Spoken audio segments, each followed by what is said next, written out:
ตกให้ดูเหรออะไรกำลังเริ่มวิดีโอโอ้ก็ตกล้มเลยเหรอแล้วเป็นไรเนี่ยสวัสดีครับหรือยังอ่ะสวัสดีครับโอ้กำลังถ่ายดินอยู่ครับ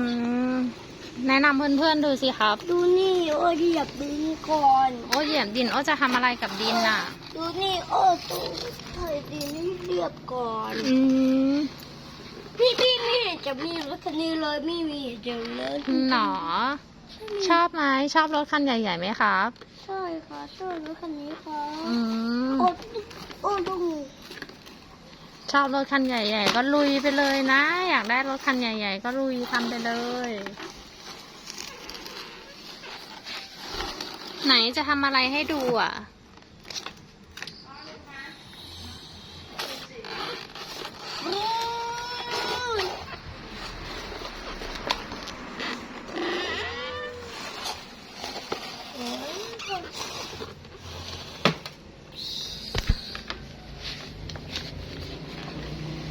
ไม่เห็นภาคอะไรเลยบอกด้วยสิว่าทำอะไรยังไงกำลังเบียวดินอยู่ค่ะไปเอาดินที่ไหนอ่ะ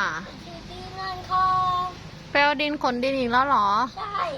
ตอนนี้โอ้อยากเทดินตรงนี้อ่ะโอ้กา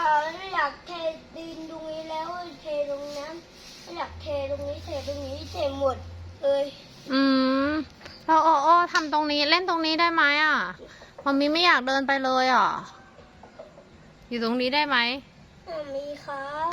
บมาไม่ค่อยเล่นรถคันนี้ได้ไหมใช่ได้แม่เล่นรถคันแบบนี้เอารถเป็นกระเทนอ๋อให้มามีเล่นตัวนี้เหลือหรอใช่แล้วจะไปไหนอ่ะจะไปเอาดินไม่ดินพอแล้วเนี่ยโอ้ต้องมาไถดินให้มันเป็นเรียบเป็นถนนหรือเปล่าเนี่ยนี่ไงครับเขาต้องเอาครับนี่เรียบเป็นรถหรือเปล่านี่นั่นไปเลยดูดินี่ดันไปเลยดินพร้อมแล้วใช่ดันให้มันตรงๆเป็นเรียบๆสิทำได้ไหมเห็นว่าตรงนั้นมันมีหลุมด้วยนู่นตรงนั้นหลุมใช่มีหลุมก็ต้องทำให้มันเรียบๆนะครับโอ้ต้องไปเอาดินกดหลุมก่อนสักกระจักตัวใหญ่แล้วรถมันจะพังไหมเนี่ย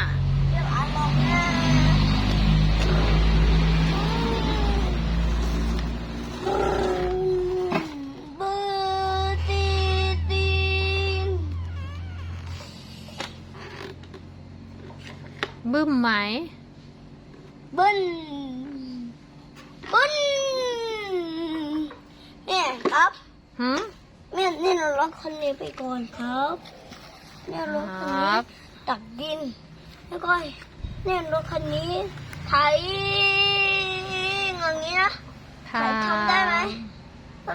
แบบนี้ทำได้ต่อไปแม่ต้องถ่ายดีแบบนี้อีกแล้วนะถ่ายดินอย่างนั้นใช่ไหมครับใช่ค่ะโอ้อยากถ่ายดินอยากถ่ายดินขึ้นไปแล้วอ่ะโอ้โหนี่ตัวใหญ่กว่านี้ไหม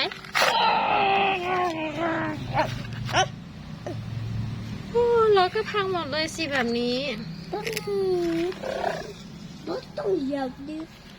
เนี่ยก่อนโหรถคันใหญ่มากเลยตัวนั้นสีเหลืองเลยโอ้